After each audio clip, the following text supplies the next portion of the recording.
中央邮行疫情指挥中心今日宣布，全世界突破为200万的确诊病例，死亡人数超过12万3人。韩国台湾今日新增加的2个武汉肺炎确诊，都係境外落來嘅，現時全台灣累計有395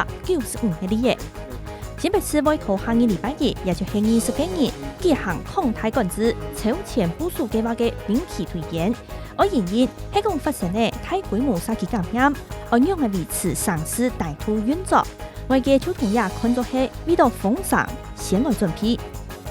武漢肺炎疫情影響到全世界經濟，國際貨幣基金組織 IMF 按算今年全世界經濟會衰退動盪，韓國係1930年代經濟大蕭條到今前年衝擊100。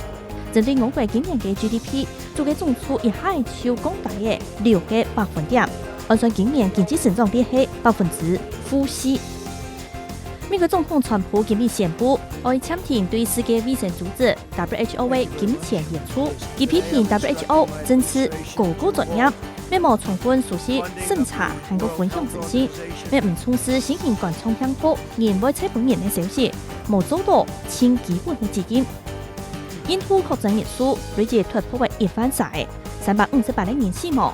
印度總理莫迪宣布，封鎖令會綁長20日，一直到5月初10日。